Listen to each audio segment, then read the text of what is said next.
साधक संजीवनी ग्रंथ जो कि गीता पर, श्रीमद् भगवत गीता पर महाराज श्री स्वामी राम सुखदास जी महाराज उनकी व्याख्या है, अर्थात टीका है।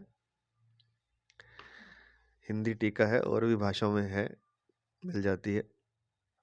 और यह जो ग्रंथ है यह गीता प्रेस गोरखपुर से प्रिंटेड है, छपा हुआ है। और इसका जो कोड नंबर है इस ग्रंथ का, इस पुस्तक का 6 है, क्योंकि कोड से भी वहाँ पुस्तकें मिल जाती हैं। तो साधक संजीवनी श्रीमद् भगवत गीता साधक संजीवनी हिंदी टीका और गीता प्रेस गोरखपुर से प्रिंटेड, स्वामी राम सुखदास जी महाराज जी की। तो महाराज जी के चरणों में, महाराज जी भगवत तत्व प्राप्त महापुरुष, उनके चरणों में दंडवत नमन करते हुए इस पुस्तक के बारे में थोड़ी विवेचना जो इसके शुरू में लिखी हुई है वो कर लेते हैं। इस पुस्तक की आज तक 10,90,500 प्रतियां छप चुकी हैं। तो करीब करीब 11 लाख ये ग्रंथ छप चुके हैं। 11 लाख लोगों तक ये पहुंच चुके हैं। तो यह बहुत ही बड़ी एक विशेषता है गीता प्रेस गोरखपुर की, कि इतने लोगों को इस प्रेस के माध्यम से भगवत तत्व, गीता तत्व का सही सही रहस्य जानने को मिला। जो इसे सुनेगा पड़ेगा वो हमारे हिसाब से अगर थोड़ा जीवन में उतार भी ले, थोड़ा ही उतार ले, तो वह परम तत्व को प्राप्त हो सकता है।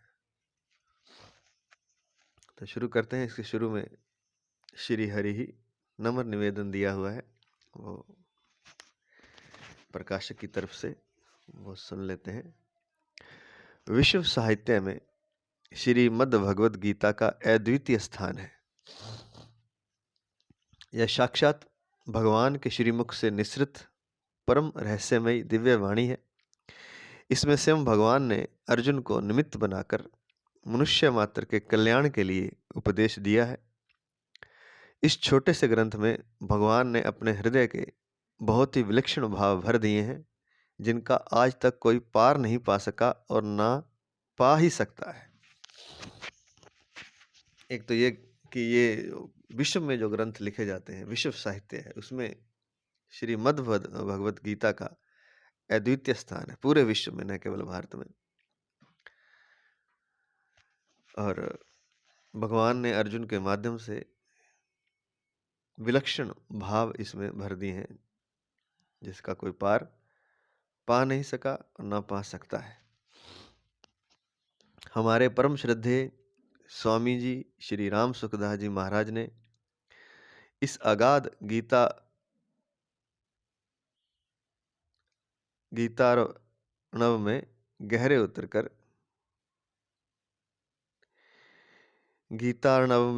उतरकर अनेक गुहतम अमूल्य रत्न ढूंढ निकाले हैं, जिन्हें उन्होंने इस साधक संजीवनी हिंदी टीका के माध्यम से साधकों के कल्याणार्थ उदार हृदय से वितरित किया है।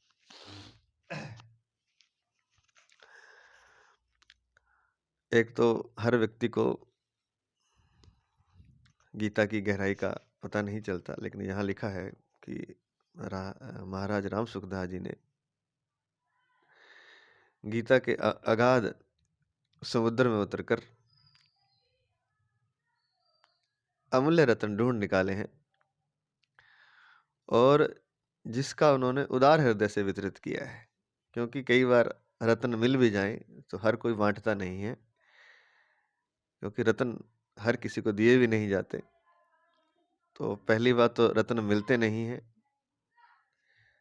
और ये अगाध समुद्र में गोता लगा करके महाराज जी ने जो रत्न ढूंढ निकाले हैं, उनको उन्होंने वितरित भी किया है, सब तक पहुंचा दिया है। अब कोई इसको सुने, समझे, पढ़े तो उस हृदय तक ये अमूल्य रत्न पहुंच जाएंगे। अर्थात जो अध्यात्म का रहस्य है, गुहतम रहस्य है, वह पहुंच जाएगा।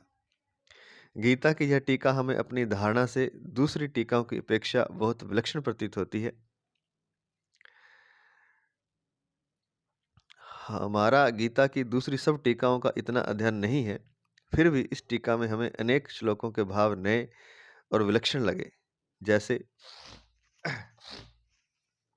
पहले अध्याय का 10वां, 19वां, 20वां और 25वां श्लोक, दूसरे अध्याय का 39वां, 40वां श्लोक, तीसरे अध्याय का 3रा, 10वां, 12वां, 13वां और 43वां श्लोक, चौथे अध्याय का 18वां और 38वां श्लोक, 5वें अध्याय का 13वां, 14वां श्लोक, छठे अध्याय का 20वां और 38वां श्लोक, 7वें अध्याय का 5वां और 19वां श्लोक, 8वें अध्याय का 6ठा श्लोक, 9वें अध्याय का 3रा और 31वां श्लोक, 10वें अध्याय का 41वां श्लोक, 11वें अध्याय का 26वां, 27वां और 45वां, 46वां श्लोक, 12वें अध्याय का 12वां श्लोक, 13वें अध्याय का पहला और 19वां, 20वां, 21वां श्लोक, 14वें अध्याय का 3रा, 12वां, 17वां और 22वां श्लोक, 15वें अध्याय का 7वां और 11वां श्लोक, 16वें अध्याय का 5वां और 20वां श्लोक, 17वें अध्याय का 7वां, 8वां, 9वां, 10वां श्लोक, 18वें अध्याय का 37वां और 73वां श्लोक, आदि आदि। अगर पाठक गंभीर अध्ययन करे तो उसे और भी कई श्लोकों में आंशिक नए नए भाव मिल सकते हैं।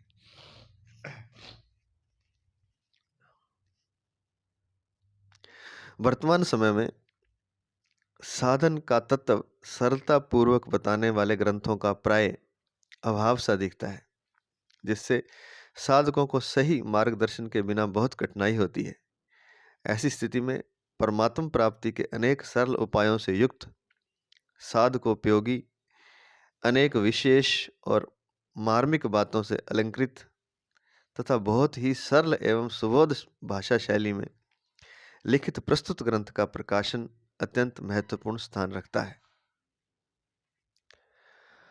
परम श्रद्धेय स्वामी जी ने गीता की यह टीका किसी दार्शनिक विचार की दृष्टि से अथवा अपनी विद्वता का प्रदर्शन करने के लिए नहीं लिखी है, अपितु साधकों का हित कैसे हो इसी दृष्टि से लिखी है। कुछ लोग और भी बहुत सी टीकाएं हैं और कुछ उसमें टीकाएं विद्वता का प्रदर्शन करने के लिए होती हैं, जैसे कि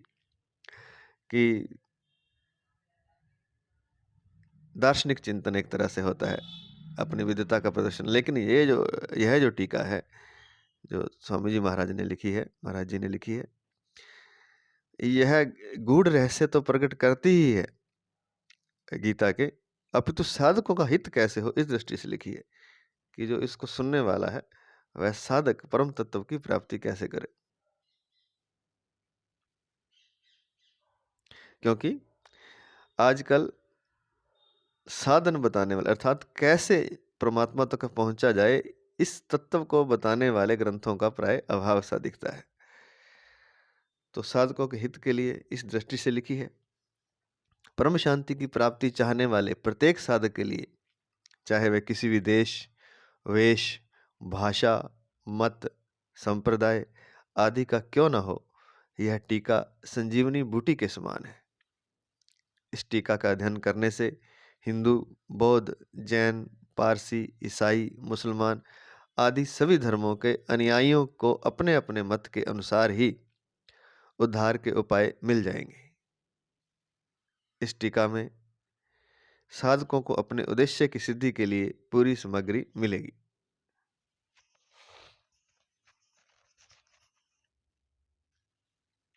परम शांति की प्राप्ति के इच्छुक सभी भाई बहनों से विनम्र निवेदन है कि वे इस ग्रंथ रत्न को अवश्य ही मनोयोग पूर्वक पढ़ें, समझें और यथासाध्य आचरण में लाने का प्रयत्न करें। प्रकाशक।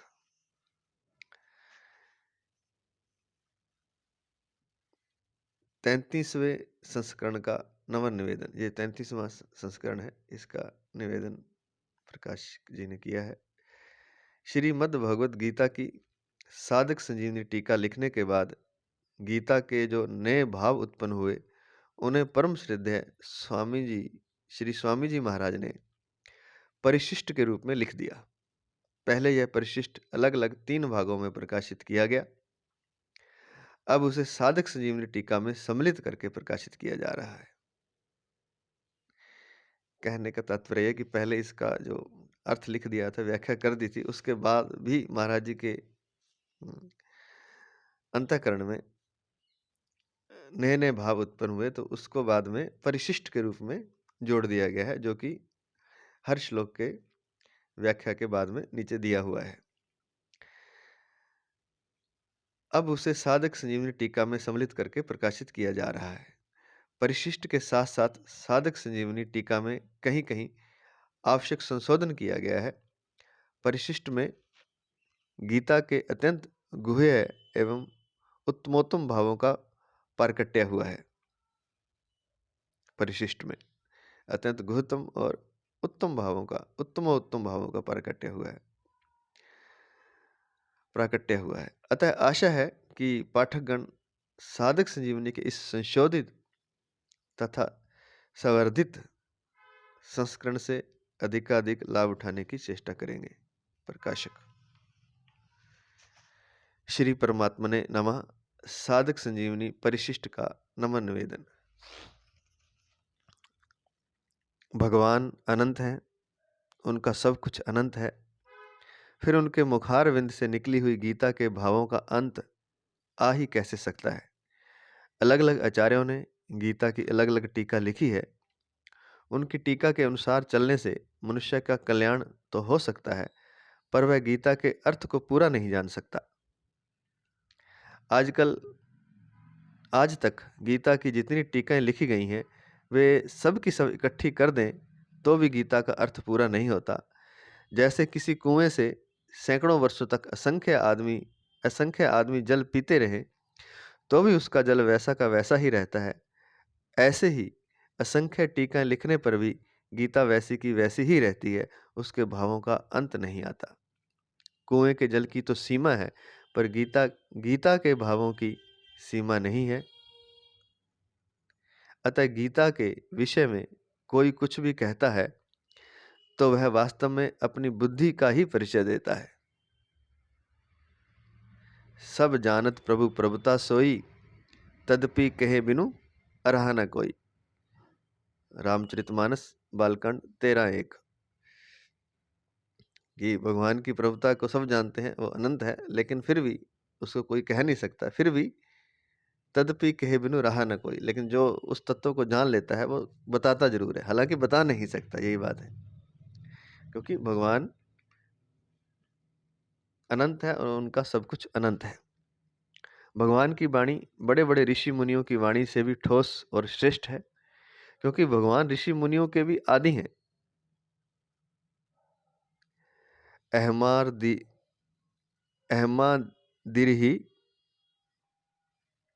अहमादिर्हि देवानां महर्षिणां च सर्वशः। गीता 10वें अध्याय का 2 श्लोक।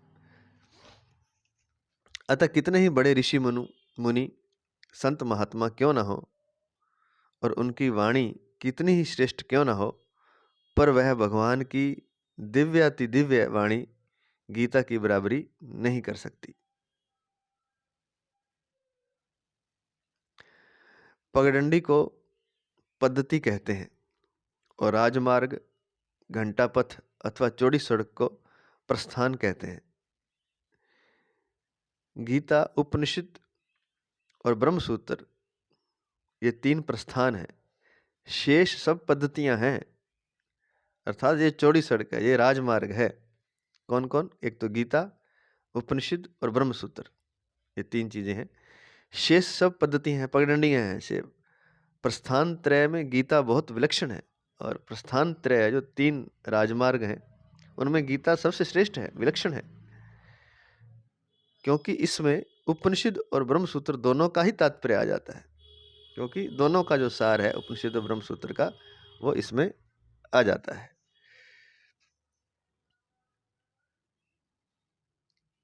पगडंडी पर चलना मुश्किल होता है, राजमार्ग पर चलना बड़ा आसान होता है, क्योंकि सड़क बड़ी अच्छी बनी होती है और उस पे यात्रा आसानी से हो जाती है। इसलिए गीता प्रस्थान त्रय में से विलक्षण है और राजमार्ग है।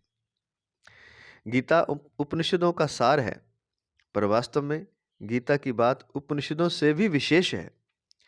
कारण की अपेक्षा कार्य में विशेष गुण होता है। कारण की अपेक्षा कार्य में विशेष गुण होता है। जैसे आकाश में केवल एक गुण शब्द है, पर उसके कार्य वायु में 2 गुण शब्द और स्पर्श हैं।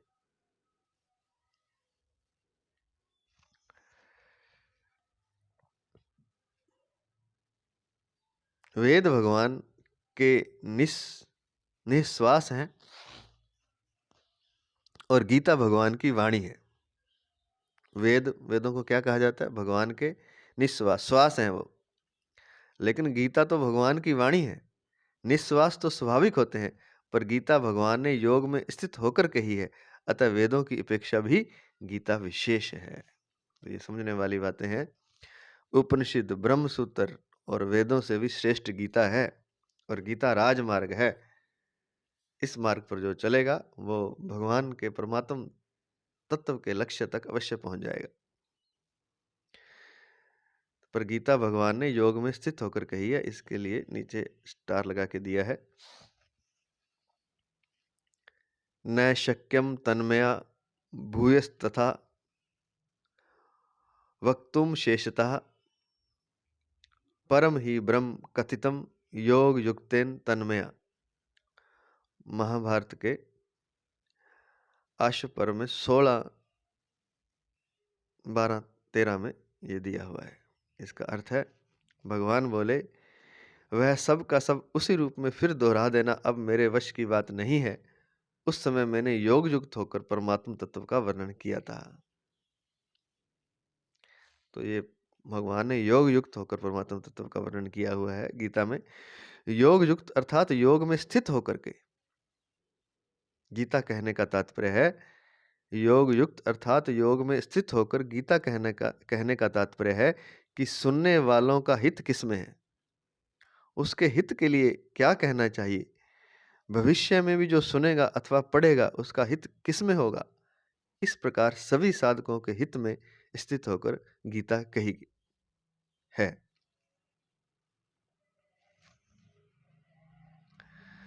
सभी दर्शन गीता के अंतर्गत हैं, पर गीता किसी दर्शन के अंतर्गत नहीं है। सारे दर्शन गीता में आ जाते हैं, पर गीता किसी दर्शन के अंतर्गत नहीं आती है। अर्थात गीता में सबका सार है। दर्शन शास्त्र में जगत क्या है, जीव क्या है और ब्रह्म क्या है, यह पढ़ाई होती है, परंतु गीता पढ़ाई नहीं कराती, प्रत्युत अनुभव कराती है। यह विशेष बात है। दर्शन शास्त्र वाले तो केवल मात्र जानेंगे, जिसके लिए कहा गया है गीता में श्रुति विपत्ति पत्ति, जो कल हमने किया था, जिसे कि श्रुति विप्रतिपत्ति कहा जाता है कि शास्त्रों का अध्ययन केवल ज्ञान, अनुभव नहीं। तो दर्शन शास्त्र में तो जगत क्या है, जीव क्या है और ब्रह्म क्या है, यह पढ़ाई होती है। अर्थात केवल श्रुति विप्रतिपत्ति दार्शनिक ज्ञान होता है, परंतु गीता पढ़ाई नहीं कराती, प्रत्युत अनुभव कराती है। लेकिन गीता को अगर पढ़ेंगे तो ये पढ़ाई नहीं होगी, ज्ञान दार्शनिक नहीं होगा, इसमें दार्शनिक ज्ञान के अतिरिक्त अनुभव करवाएगी ये परमात्मा का। यह बहुत ही खास बात है। तो इसलिए गीता का अध्ययन किया जाता है, क्योंकि गीता पढ़ते पढ़ते अगर थोड़ा भी उतार ले तो उसको अनुभव हो सकता है परमात्मा तत्व का। गीता में किसी मत का आग्रह नहीं है, प्रत्युत केवल जीव के कल्याण का ही आग्रह है। और गीता में ये नहीं कहा कि आप सनातन धर्म को मानो या किसी और धर्म को मानो, हिंदू, सिख, मुस्लिम, ईसाई, किसी धर्म की जहाँ आग्रह नहीं, किसी मत का, किसी मत संप्रदाय का आग्रह नहीं है। केवल जीव के कल्याण का आग्रह है कि अपना जो कल्याण चाहता है वो गीता सुन ले। मतभेद गीता में नहीं है, प्रत्युत टीकाकारों में है। और अगर मतभेद कहीं दिखाई भी देता है तो वह गीता में नहीं है, टीकाकारों में है। गीता के अनुसार चलने से सगुण और निर्गुण के उपासकों में परस्पर खटपट नहीं हो सकती। गीता में भगवान साधक को समग्र की तरफ ले जाते हैं। सगुण, निर्गुण, साकार, निराकार, द्विभुज, चतुर्भुज, सहस्त्रभुज आदि सब रूप समग्र परमात्मा के ही अंतर्गत हैं। समग्र रूप में कोई भी रूप बाकी नहीं बचता, नहीं रहता। किसी की भी उपासना करें, संपूर्ण उपासनाएं समग्र रूप के अंतर्गत आ जाती हैं। संपूर्ण दर्शन समग्र रूप के अंतर्गत आ जाते हैं। अतः सब कुछ परमात्मा के ही अंतर्गत है। परमात्मा के सिवाय किंचन मात्र भी कुछ नहीं है। इसी भाव में संपूर्ण गीता है। गीता का तात्पर्य वासुदेवः सर्वम में है। एक परमात्मा तत्व के सिवाय दूसरी सत्ता की मान्यता रहने से प्रवृत्ति का उदय होता है और दूसरी सत्ता की मान्यता मिटने से निवृत्ति की दृढ़ता होती है। प्रवृत्ति का उदय होना भोग है और निवृत्ति की दृढ़ता होना योग है। गीता सब कुछ परमात्मा है ऐसा मानती है और इसी को महत्व देती है। कहते हैं कि परमात्मा के अलावा अगर हम किसी दूसरी सत्ता को महत्व देते हैं, मान्यता देते हैं, तो प्रवृत्ति का उदय होता है और प्रवृत्ति का उदय होना भोग है। अर्थात परमात्मा के अलावा अगर किसी दूसरी वस्तु व्यक्ति को हम महत्व देते हैं तो हम भोग में चले जाते हैं और दूसरी सत्ता की मान्यता मिटने से निवृत्ति की दृढ़ता होती है, जिससे योग होता है। और अगर जो दूसरी चीजें हैं परमात्मा के अलावा, उन सबको हटा करके हम परमात्मा का ही ध्यान करें तो निवृत्ति की दृढ़ता होती है और निवृत्ति की दृढ़ता से योग में प्रवेश होता है। संसार में कार्य रूप से, कारण रूप से, प्रभाव रूप से, सब रूपों से मैं ही मैं हूं, यह बताने के लिए भगवान ने गीता में 4 जगह 7वें, 9वें, 10वें और 15वें अध्याय में अपनी विभूतियों का वर्णन किया है। ब्रह्म अर्थात निर्गुण निराकार, कृत्सन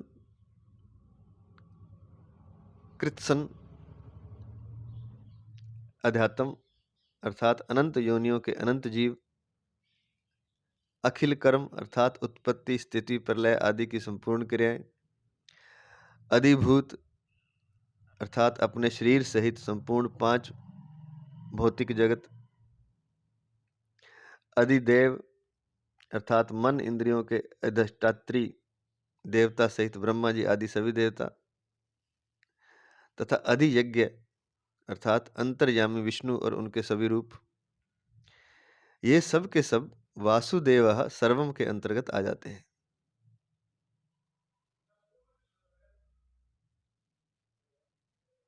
सातवें अध्याय का 29वां 30वां श्लोक। तात्पर्य है कि सत, असत और उससे परे जो कुछ भी है वह सब परमात्मा ही है। सत्य भी वही है, असत भी वही है और उससे परे जो कुछ है वह सब परमात्मा ही है। त्वम क्षरम सद सत तत्परम यतः। त्वम क्षरम सद सत तत्परम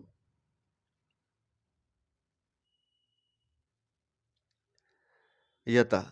गीता 11वें अध्याय का 37वां श्लोक। गीता के 11वें अध्याय का 37वां श्लोक।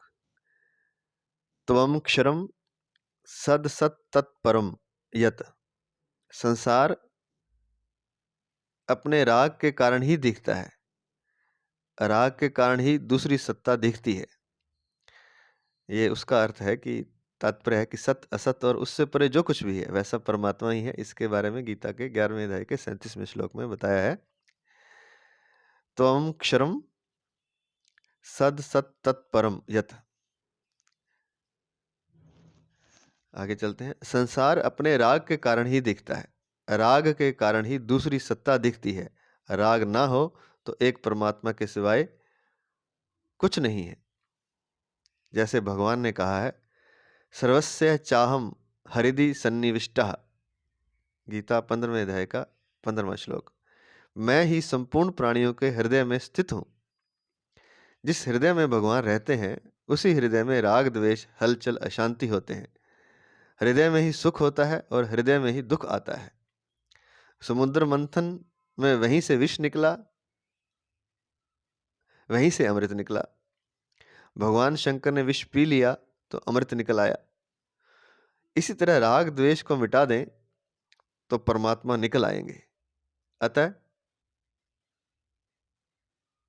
संत महात्माओं के हृदय में राग द्वेष नहीं रहते, अतः वहां परमात्मा रहते हैं। तो कह रहे हैं कि राग के कारण ही संसार दिखाई देता है। अगर राग द्वेष ना हो तो संसार नहीं दिखाई देगा, फिर से केवल मात्र परमात्मा दिखाई देगा, क्योंकि परमात्मा के सिवाय कुछ नहीं है। गीता में भगवान ने श्लोक भी दिया है, सर्वस्य चाहम हृदि सन्निविष्टः, मैं ही संपूर्ण प्राणियों के हृदय में स्थित हूँ।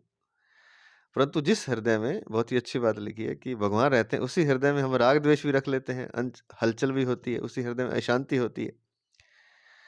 तो हृदय में ही सुख होता है और हृदय में ही दुख आता है। तो जैसे उदाहरण दिया कि समुद्र मंथन से वहीं से विष निकला, वहीं से अमृत। लेकिन पहले भगवान शिव ने विष पी लिया, तब अमृत निकल के आया। इसी तरह अगर हम अपने हृदय के राग द्वेष को मिटा देंगे, हलचल अशांति को मिटा देंगे, तो परमात्मा तो वहां है, परमात्मा अपने आप निकल आएंगे। इसलिए संत महात्माओं के हृदय में राग द्वेष नहीं रहते, अतः वहां परमात्मा रहते हैं। सब कुछ परमात्मा ही है। यह खुले नेत्रों का ध्यान है।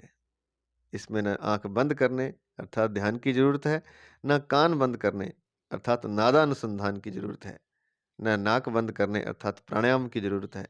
इसमें न संयोग का असर पड़ता है, न वियोग का, न किसी के आने का असर पड़ता है, न किसी के जाने का। सब कुछ परमात्मा ही है, तो फिर दूसरा कहां से आए, कैसे आए? बहुत ही अच्छी बात लिखी है। सब कुछ परमात्मा ही है। अगर हम यह देखें, यह खुले नेत्रों का ध्यान ही है। अगर हम सबको परमात्मा मान ले, जो भी हमें दिख रहा है, जीव, पशु पक्षी, आदमी, मानव,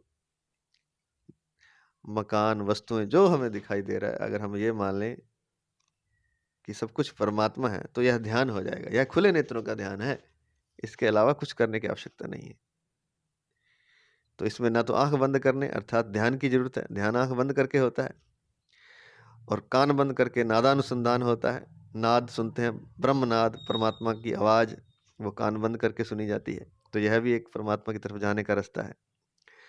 और नाक बंद करके अर्थात प्राणायाम करते हैं जब हम, तो एक नाक बंद की, दूसरी की, कुछ देर श्वास को रोक रखा, नाक को बंद किए रखा, तो उसमें हम प्राणायाम करते हैं। तो वह भी एक रास्ता है परमात्मा को पाने का। लेकिन महाराज जी कहते हैं कि सब कुछ परमात्मा ही है। अगर ऐसा हम कर लें, यह खुले नेत्रों का ध्यान है। इसमें ना आपको आंख बंद करके ध्यान में बैठने की जरूरत है, ना कान बंद करके नादा अनुसंधान करने की जरूरत है, ना नाक बंद करके प्राणायाम की जरूरत है। इसमें न संसार का संयोग, इसमें न संयोग का असर पड़ता है, न वियोग का, न किसी के आने का असर पड़ता है, न किसी के जाने का। बहुत ही शानदार साधना की पद्धति बता रहे हैं, साधन बता रहे हैं कि सब कुछ परमात्मा को ही अगर मान लें, तो फिर कोई आ जाएगा आपके जीवन में, कोई आपके जीवन से चला जाएगा, कोई असर नहीं पड़ेगा। आप ध्यान में ही रहेंगे 24 घंटे, जब आप ये मान लेंगे कि सब कुछ परमात्मा है। इसमें ना किसी के संयोग का असर पड़ता है, ना किसी के वियोग का, ना किसी के आने का असर पड़ता है, ना किसी के जाने का। जब सब कुछ परमात्मा ही है, तो फिर दूसरा कहाँ से आए, कैसे आए? सब कुछ ही जब परमात्मा है, कौन आ रहा है, कौन जा रहा है? जो आ रहा है वो भी परमात्मा, जो जा रहा है वो भी परमात्मा, जो सामने दिख रहा है वो भी परमात्मा, जो शून्य दिख रहा है वो भी परमात्मा। तो फिर दूसरा तो आ ही नहीं सकता। कहाँ से आएगा, कैसे आएगा? तो यह एक साधन है, यह खुली आंख का ध्यान है, खुले नेत्रों का ध्यान है। गीता समग्र को मानती है, इसलिए गीता का आरंभ और अंत शरणागति में हुआ है। शरणागति से ही समग्र की प्राप्ति होती है। जब हम पूरी तरह शरण हो जाते हैं परमात्मा के, तभी परमात्मा की प्राप्ति होती है। क्योंकि समग्रता के बिना कुछ मिल नहीं सकता। समग्र को पाना है तो समग्रता चाहिए। पहले अपनी समग्रता तो दिखाएं हम, पहले हम तो समग्र हो जाएं, पहले हम तो अपना समग्रता से परमात्मा के चरणों में शरणागति प्राप्त कर लें। पहले हम समग्रता से परमात्मा के चरणों में शरणागत हो जाएं। जब हम ऐसा कर लेंगे तो समग्र परमात्मा की प्राप्ति भी हो जाएगी। तो शरणागति से ही समग्र की प्राप्ति होती है। परमात्मा के समग्र रूप में सब रूप होते हुए भी सगुण की मुख्यता है, कारण कि सगुण के अंतर्गत तो निर्गुण भी आ जाता है, पर निर्गुण में गुणों का निषेध होने से सगुण नहीं आता, अतः सगुण ही समग्र हो सकता है। बहुत ही शानदार बात लिखी है। कौन सा श्रेष्ठ है, सगुण श्रेष्ठ है कि निर्गुण श्रेष्ठ है? वैसे तो दोनों बराबर हैं, लेकिन निर्गुण इसलिए अधूरा है कि उसमें सगुण नहीं आ सकता, लेकिन सगुण में निर्गुण भी आता है।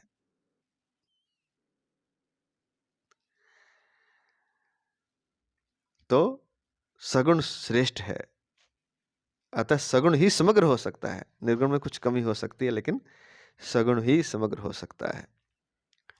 भगवान श्री कृष्ण समग्र हैं। असंशयम समग्रम मामा, असंशयम समग्रम माम, गीता 7वें अध्याय का पहला श्लोक। असंशयम समग्रम माम, अर्थात संशय मत कर, संशय रहित होकर के मुझे समग्र मान ले, मैं सब कुछ हूं।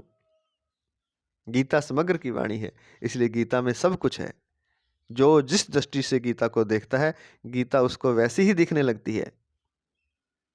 ये यथा माम प्रपद्यन्ते तांस तथैव भजाम्यहम्, गीता 4थे अध्याय का 11वां श्लोक।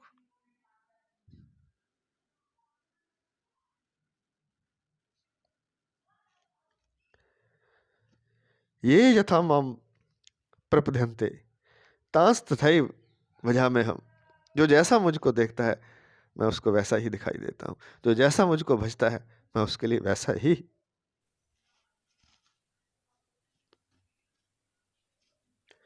हो जाता हूँ।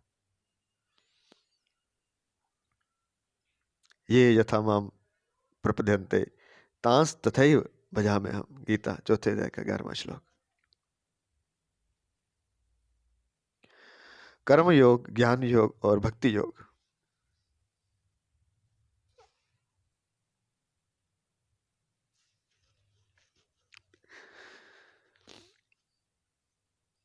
ये तीन ही योग हैं। शरीर अर्थात अपरा प्रकृति को लेकर कर्म योग है, शरीरी अर्थात परा प्रकृति को लेकर ज्ञान योग है, और शरीर शरीरी दोनों के मालिक भगवान को लेकर भक्ति योग है। बहुत ही अच्छी बात लिखी, शानदार। शरीर से लेकर हम कुछ साधन करेंगे तो वह कर्म योग के अंतर्गत आएगा। अपरा प्रकृति के से कुछ साधन करेंगे, शरीर अर्थात अपरा, इससे साधन करेंगे तो वह कर्म योग है। शरीरी, जो शरीर के भीतर आत्मा स्थित है, उसके अंतर्गत अर्थात परा से कोई साधन करेंगे तो वह ज्ञान योग है। और शरीरी दोनों के मालिक भगवान को लेकर के अगर हम साधन करेंगे तो वह भक्ति योग है।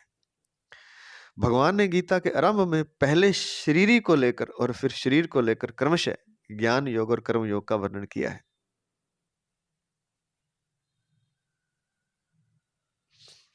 फिर ध्यान योग का वर्णन किया है, क्योंकि वह भी कल्याण करने का एक साधन है। फिर 7वें अध्याय से भक्ति का विशेषता से वर्णन किया है, जो भगवान का खास ध्येय है। मनुष्य कर्म योग से जगत के लिए, ज्ञान योग से अपने लिए और भक्ति योग से भगवान के लिए उपयोगी हो जाता है। कर्म योग से तो जगत के लिए उपयोगी है वो, ज्ञान योग से अपने लिए उपयोगी है, और भक्ति योग से भगवान का हो जाता है, भगवान के लिए उपयोगी हो जाता है। गीता में समता को योग कहा गया है। समत्वम योग उच्यते, अभी जो हमने किया था थोड़े दिन पहले, गीता 2 अध्याय का 48वां श्लोक। समत्वम योग उच्यते, समता को योग कहा गया है। वास्तव में योग की आवश्यकता कर्म में ही है, ज्ञान में भी योग की आवश्यकता नहीं है, और भक्ति में तो योग की बिल्कुल आवश्यकता नहीं है। योग की आवश्यकता कहाँ है? कर्म में।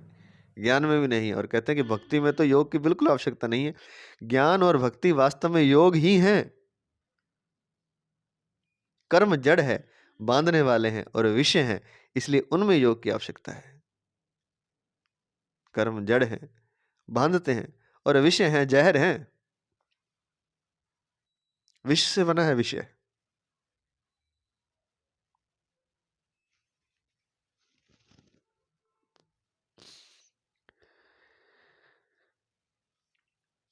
इसलिए बार बार कहा जाता है कि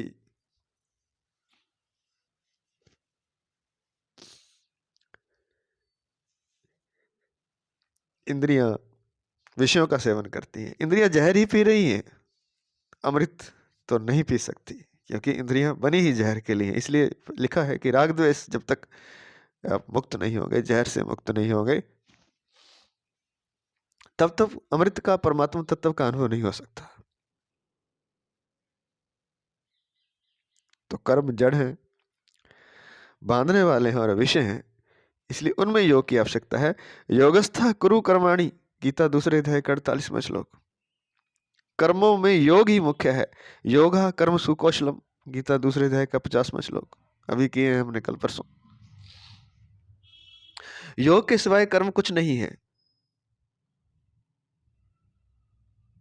दूरेण हैवरम कर्म बुद्धि योगा धनंजय, बुद्धि योगा धनंजय, गीता दूसरे अध्याय का 49वां श्लोक। कर्तृत्व भी कर्म करने से ही आता है। इसलिए गीता में योग शब्द विशेषकर कर्म योग का ही वाचक आता है। गीता की पुष्पिका में भी योग शास्त्र पद का अर्थ कर्म योग की शिक्षा है।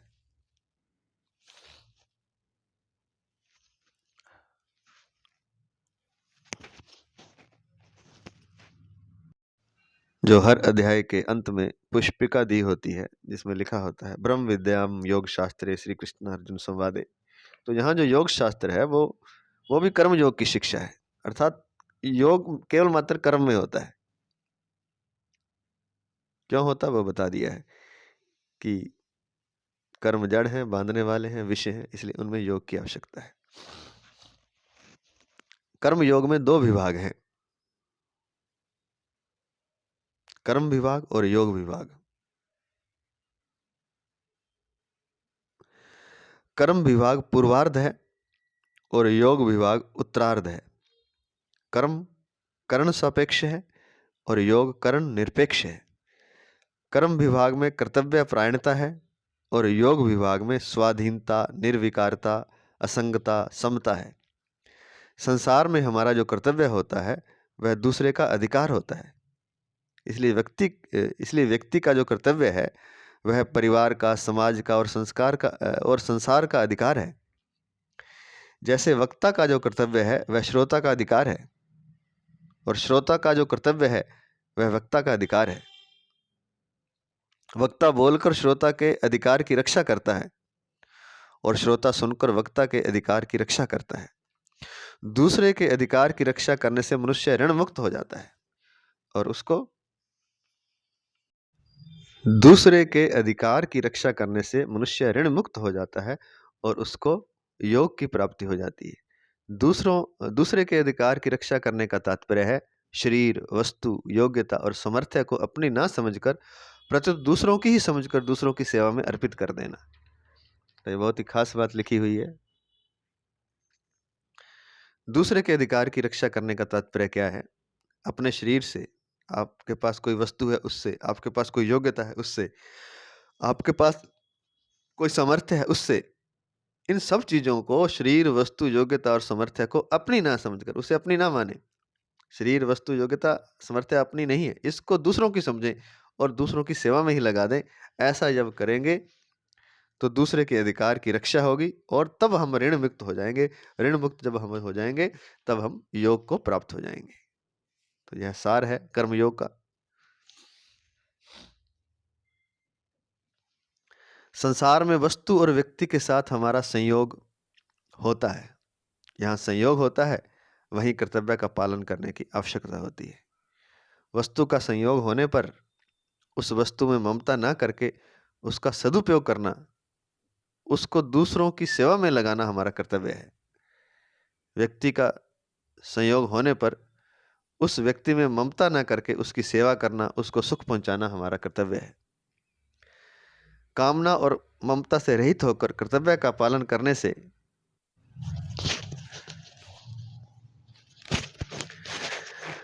कामना और ममता से रहित होकर कर्तव्य का पालन करने से शरीर संसार के संयोग का वियोग हो जाता है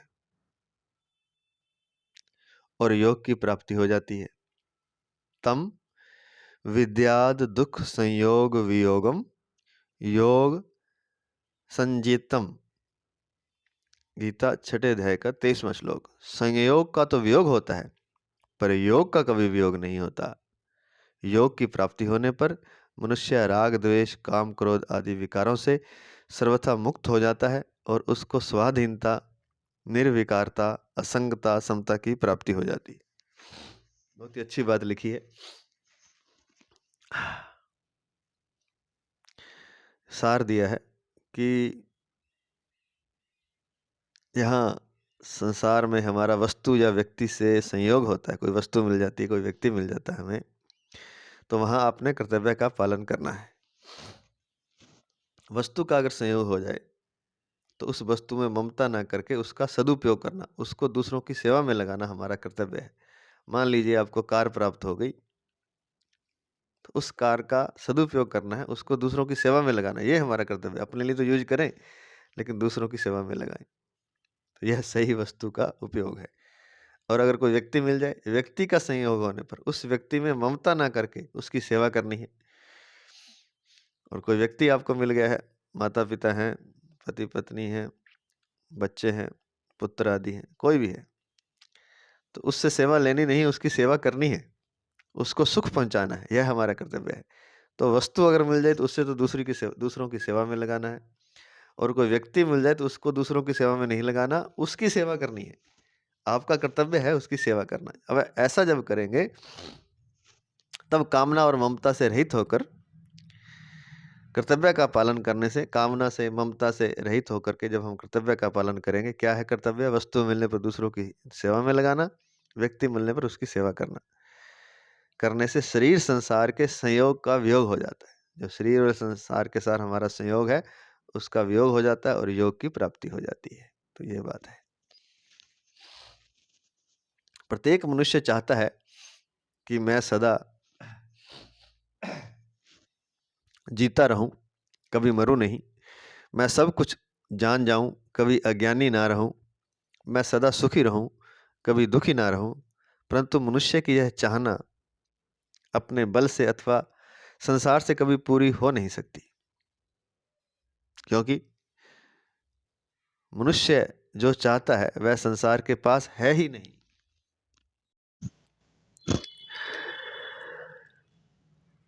वह संसार के पास है ही नहीं। वास्तव में मनुष्य को जो चाहिए वह उसको चाहने से पहले से ही प्राप्त है।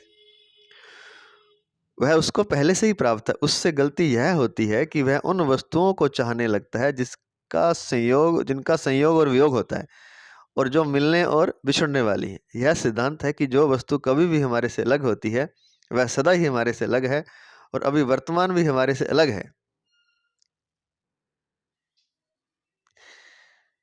वह उन वस्तुओं को चाहता है जिनका संयोग होता है, जो आती है और जाती हैं। वस्तुओं का, व्यक्तियों का संयोग और वियोग होता है, मिलने और बिछड़ने वाली हैं सारी वस्तु व्यक्ति। सिद्धांत यह है कि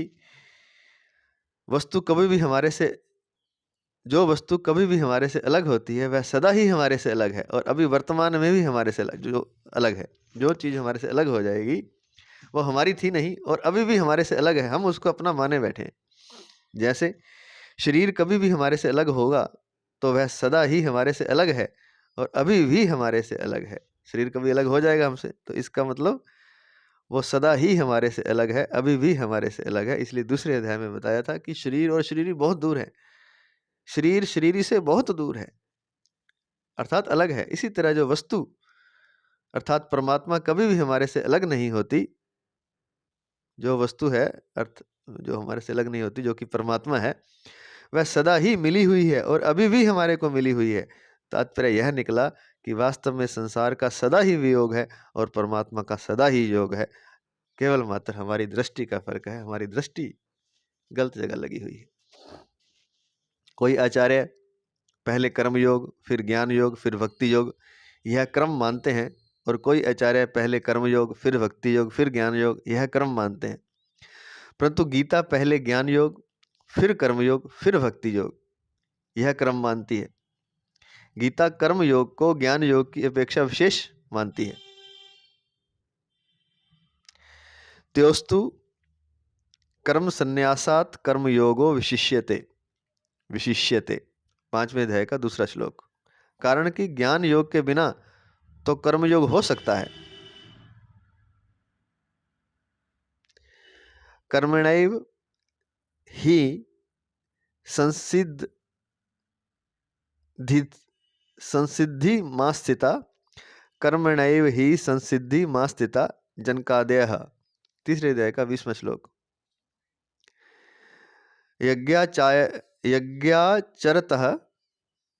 यज्ञायाचरतः कर्म समग्रम प्रविलीयते, 4थे अध्याय का 23वां श्लोक।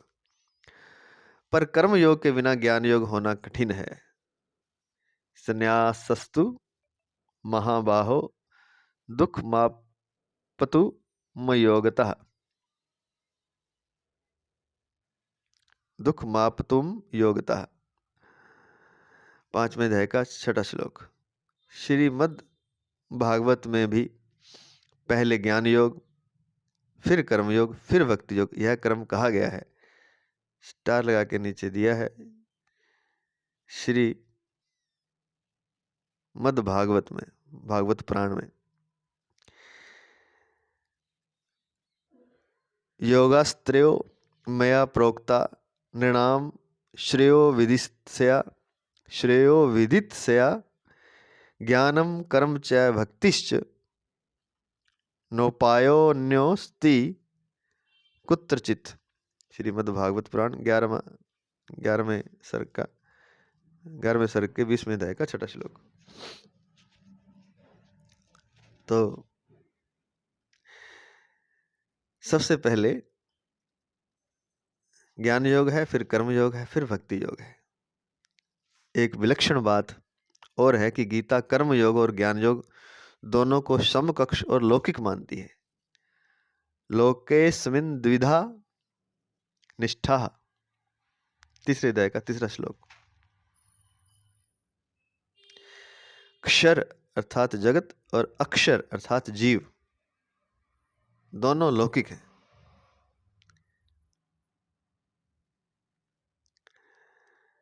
द्वाविमौ पुरुषौ लोके क्षरश्चाक्षर एव च। द्वाविमौ पुरुषौ लोके क्षरश्चाक्षर एव च, गीता 15वें अध्याय का 16वां श्लोक। पर भगवान अलौकिक हैं। उत्तमः पुरुषस्तवन्यः, उत्तमः पुरुषस्तवन्यः, 15वें अध्याय का 17वां श्लोक।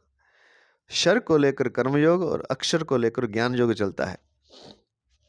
पर कर्म योग और ज्ञान योग दोनों लौकिक हैं, परंतु भक्ति योग भगवान को लेकर चलता है, अतः भक्ति योग अलौकिक है। यह एक खास बात और है कि दोनों ही लौकिक हैं, चाहे वो कर्म योग हो, ज्ञान योग हो, वो अलौकिक नहीं, अलौकिक केवल भक्ति योग है। इसलिए क्षर बताया, जो जगत है वो क्षर है, समाप्त होने वाला, और जीव जो है अक्षर बताया है, दोनों लौकिक हैं। लेकिन क्षर इनसे दोनों से अलग, अर्थात कर्म योग और ज्ञान योग दोनों लौकिक हैं, परंतु भक्ति योग भगवान को लेकर चलता है, अतः भक्ति योग अलौकिक है।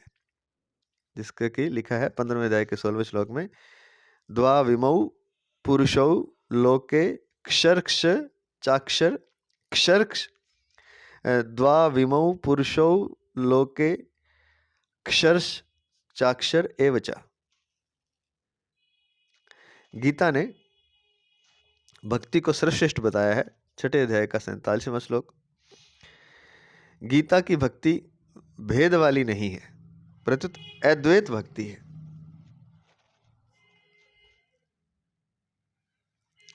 वास्तव में देखा जाए तो ज्ञान में द्वैत है और भक्ति में अद्वैत है।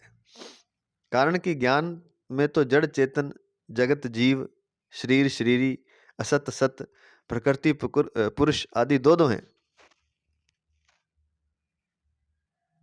पर भक्ति में केवल भगवान ही है। वासुदेवः सर्वम, गीता 7वें अध्याय का 19वां श्लोक। सद सच्चाहम, गीता 9वें अध्याय का 19वां श्लोक। भगवान ने ज्ञान के साधनों में भी भक्ति बताई है।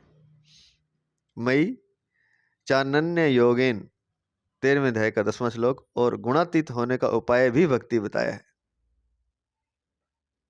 माम च यो व्यभिचारेण, 14वें अध्याय का 14वें अध्याय का 26वां श्लोक। ज्ञान की परानिष्ठा से भी पराभक्ति की प्राप्ति होती है। ज्ञान की परानिष्ठा से भी पराभक्ति की प्राप्ति होती है। मद भक्तिम लभते पराम, 18वें अध्याय का 54वां श्लोक। जब ये श्लोक आएंगे तब इसकी विस्तार से व्याख्या करेंगे। अभी थोड़ा बता रहे हैं इस बारे में कि भक्ति श्रेष्ठ कैसे बताई है। इस पराभक्ति से जानना, देखना और प्रवेश करना तीनों की प्राप्ति हो जाती है। मद भक्तिम लभते पराम, 18वें अध्याय का 54वां श्लोक। इस पराभक्ति से जानना, देखना और प्रवेश करना तीनों की प्राप्ति हो जाती है। 11वें अध्याय का 54वां श्लोक। भगवान अपने भक्त को कर्म योग और ज्ञान योग दोनों की प्राप्ति करा देते हैं। अगर भक्त बन जाता है तो उसको कर्म योग और ज्ञान योग दोनों की प्राप्ति भी भगवान करवा देते हैं। 10वें अध्याय का 10वां 11वां श्लोक। भगवान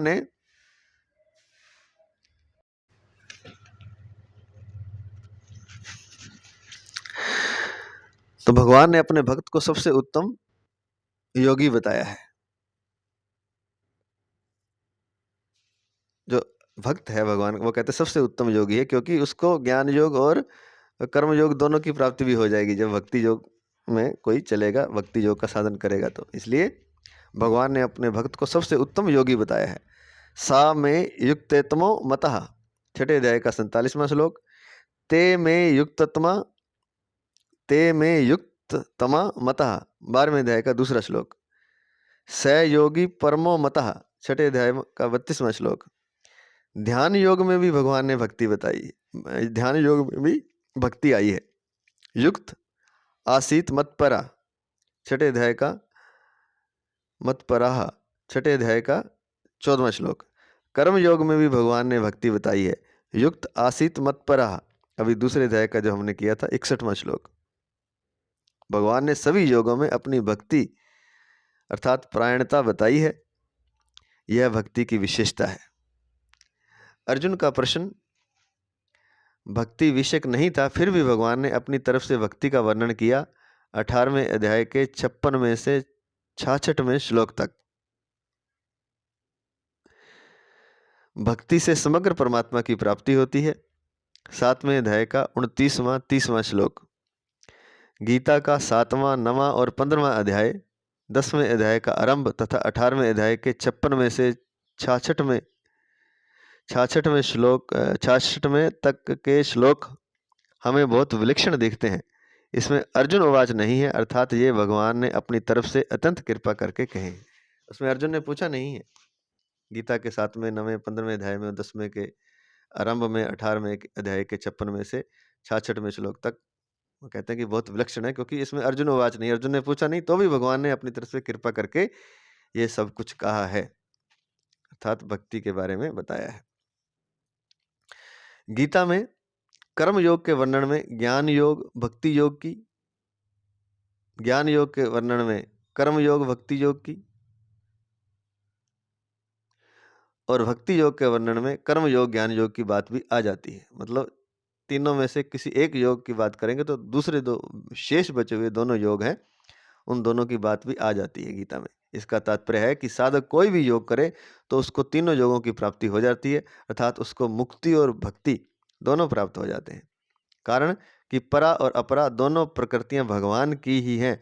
ज्ञान योग परा को लेकर और कर्म योग अपरा को लेकर चलता है।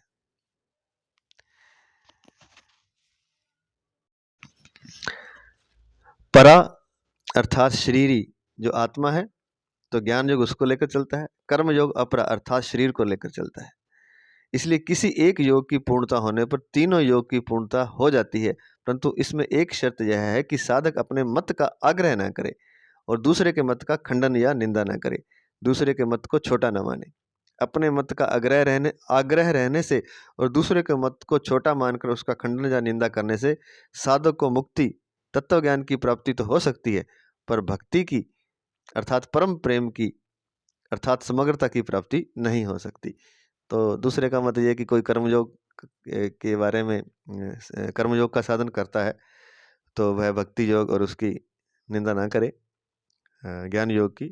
ऐसे ही कोई भक्ति योग पे चलता है तो ज्ञान योग कर्मयोग की निंदा ना करे, तो खंडन ना करे, तो उसको तत्व ज्ञान की प्राप्ति तो हो जाएगी अगर खंडन करने से भी, पर भक्ति परम प्रेम की प्राप्ति अर्थात समग्रता की प्राप्ति नहीं हो सकती। इसलिए जो भी मत परंपरा से चले, जो भी साधन करे, परंपरा नहीं, जो भी साधन करे उस साधन पर चलते हुए दूसरे की निंदा और दूसरे का खंडन ना करे और दूसरे का आग्रह, अपने मत का आग्रह ना करे।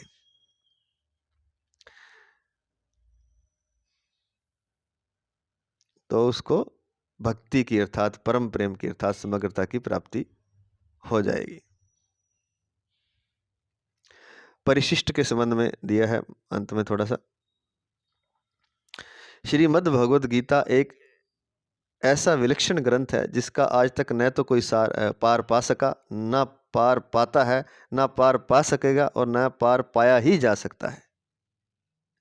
गहरे उतरकर इसका अध्ययन मनन करने पर नित्य नए नए विलक्षण भाव प्रकट होते हैं। गीता में जितना भाव भरा है उतना बुद्धि में नहीं आता, जितना बुद्धि में आता है उतना मन में नहीं आता, और जितना मन में आता है उतना कहने में नहीं आता, जितना कहने में आता है उतना लिखने में नहीं आता। गीता असीम है पर उसकी टीका सीमित ही होती है। हमारे अंतकरण में गीता के जो भाव आए थे, यह महाराज जी राम सुखदास जी का लिखा हुआ है सब कुछ। तो कह रहे हैं कि हमारे अंतःकरण में गीता के जो भाव आए थे वे पहले साधक संजीवनी टीका में लिख दिए थे, परंतु उसके बाद भी विचार करने पर भगवत कृपा तथा संत कृपा से गीता के नए नए भाव प्रकट होते गए। उनको अब परिशिष्ट भाव के रूप में साधक संजीवनी टीका में जोड़ा जा रहा है। तो उनको अलग से जो हर श्लोक के बाद में, अर्थ के बाद में एक परिशिष्ट भाव दिया है, क्योंकि वो बाद में महाराज जी के अंतःकरण में नए नए भाव आए तो उनको फिर जोड़ दिया, उसको अलग एक टॉपिक दे करके। वो टॉपिक है परिशिष्ट भाव के रूप में साधक संजीवनी टीका में जोड़ा जा रहा है। तो हर लगभग हर श्लोक के बाद में ही, अर्थ के बाद में ही परिशिष्ट भाव दिया हुआ है। साधक संजीवनी टीका लिखते समय हमारी समझ में निर्गुण की मुख्यता रही। महाराज जी कह रहे हैं राम सुखदास जी कि हमारी समझ में निर्गुण की मुख्यता रही, क्योंकि हमारी पढ़ाई में निर्गुण की मुख्यता रही और विचार भी उसी का किया, परंतु निष्पक्ष होकर गहरा विचार करने पर हमें भगवान के सगुण समग्र स्वरूप तथा भक्ति की मुख्यता दिखाई दी। केवल निर्गुण की मुख्यता मानने से सभी बातों का ठीक समाधान नहीं होता, परंतु केवल सगुण की मुख्यता मानने से कोई संदेह बाकी नहीं रहता। तो कह रहे हैं महाराज जी कि निर्गुण की अगर मुख्यता मानेंगे तो सारी बातों का सही समाधान नहीं होता है, परंतु अगर सगुण की मुख्यता मानेंगे भगवान के सगुण रूप की तो फिर कोई संदेह बाकी नहीं रहता। समग्रता सगुण में ही है, निर्गुण में नहीं है। तो भगवान ने भी सगुण को ही समग्र कहा है। असंशयम समग्रम माम, गीता 7वें अध्याय का पहला श्लोक। परिशिष्ट लिखने पर भी अभी हमें पूरा संतोष नहीं है और हमने गीता पर विचार करना बंद नहीं किया है। अतः आगे भगवत कृपा तथा संत कृपा से क्या क्या नए नए भाव प्रकट होंगे इसका पता नहीं, परंतु मानव जीवन की पूर्णता भक्ति अर्थात प्रेम की प्राप्ति में ही है, इसमें हमें किंचन मात्र भी संदेह नहीं है। पहले साधक संजीवनी टीका में श्लोकों के अर्थ अन्वय पूर्वक न करने से उनमें कहीं कहीं कमी रह गई थी। अब श्लोकों का अन्वय पूर्वक अर्थ देकर उस कमी की पूर्ति कर दी गई है। अन्वयार्थ में कहीं अर्थ को लेकर और कहीं वाक्य की सुंदरता को लेकर विशेष विचार पूर्वक प्रवर्तन किया गया है। पाठकों को पहले की और बाद की परिशिष्ट व्याख्या में कोई अंतर दिखे तो उनको बाद की व्याख्या का भाव ही ग्रहण करना चाहिए। यह सिद्धांत है कि पहले की अपेक्षा बाद में लिखे हुए विषय का अधिक महत्व होता है। इसमें इस बात का विशेष ध्यान रखा जाए कि साधकों का किसी प्रकार से अहित ना हो। इसमें इस बात का विशेष ध्यान रखा गया है कि साधकों का किसी प्रकार से अहित ना हो, कारण कि यह टीका मुख्य रूप से साधकों के हित की दृष्टि से लिखी गई है, विद्वता की दृष्टि से नहीं। अंत में राम सुखदास जी महाराज कहते हैं, साधकों को चाहिए कि वे अपना कोई आग्रह न रखकर इस टीका को पढ़ें और उस पर गहरा विचार करें तो वास्तविक तत्व उनकी समझ में आ जाएगा, और जो बात टीका में नहीं आई है वह भी समझ में आ जाएगी। अगर वो कह रहे हैं महाराज जी, बहुत ही शानदार बात, कि अगर इसको गीता को पढ़ेगा कोई अपना आग्रह न रखकर और इस पर गहरा विचार करेगा तो वास्तविक तत्व जो है उनकी समझ में आ जाएगा। और वो एक बात और कह रहे हैं जो कि बहुत ही खास है, जो कि टीका में नहीं आ पाई बात, जो गुहतम बात है, वो अपने आप ही समझ में आ जाएगी, जो टीका में लिखी भी नहीं गई फिर भी समझ में आ जाएगी। तो अंत में विनीत श्री राम सुखदास जी, विनीत स्वामी राम सुखदास जी लिखा हुआ है, उनके चरणों में दंडवत चरण कर राम सुखदास जी महाराज के चरणों में दंडवत प्रणाम करते हैं। अभी ये जो संस्करण है, ये 90वां संस्करण है, इसके बारे में प्रकाशक ने लिखा है, एक दो लाइनें ये सुन लेते हैं। श्री ओम श्री परमात्मने नमः। 90वें संस्करण का नम्र निवेदन। साधक महानुभावों की सेवा में साधक संजीवनी का संवर्धित 90वां संस्करण प्रस्तुत करते हुए हमें अपार हर्ष हो रहा है। यह प्रकाशक की तरफ से है। इस ग्रंथ के अंत में एक नया विषय साधक संजीवनी कोश को सम्मिलित किया गया है। इस कोश का कार्य परम श्रद्धेय श्री स्वामी जी महाराज की इच्छा से उनके सशरीर विद्यमान रहते ही आरंभ हो चुका था। इस कोश को सम्मिलित करने से ग्रंथ की उपयोगिता में और अधिक वृद्धि हो गई है। आशा है कि पाठकगण साधक संजीवनी के इस संवर्धित संस्करण से अधिक लाभान्वित होंगे और इस ग्रंथ में आए हुए विभिन्न विषयों का और अधिक गहराई से अध्ययन मनन कर सकेंगे। प्रकाशक। साधक संजीवनी कोश जो अंत में दिया हुआ है वो हमने अभी देखा, उसमें बहुत शानदार दिया है कि जैसे कोई अक्षर आप ढूंढना चाहते हैं कि वो कहाँ लिखा हुआ है गीता में, पूरी गीता में महाराज जी की व्याख्या में, जैसे ए पर मतलब अक्षोणी ढूंढना है आपने, अक्षोणी सेना, तो ए पर आएगा, तो ए पर देखेंगे तो अक्षोणी आ जाएगा। तो अक्षोणी कहाँ है, किस श्लोक में है और कितने पेज में है, कौन से अध्याय में, किस श्लोक में है, वो सारा कुछ आ जाएगा। तो ऐसा कुछ दिया हुआ है। और पीछे इसके अलावा पद भी दिए हुए हैं, जैसे कोई आपने देखना है, जैसे ऊपर मान लीजिए उत्तमा सहजावस्था, ये सब दिया हुआ है। तो ये जो साधक संजीवनी कोश है उसमें पद आदि आप देख सकते हैं, इसलिए यह विशेष हो जाता है। साधक संजीवनी कोश में और भी बहुत कुछ दिया हुआ है, जैसे पद के बारे में दिया हुआ है, कोई पद आपने देखना तो वो जैसे पै पर कोई पद है तो वो पूरा पद आपको मिल जाएगा।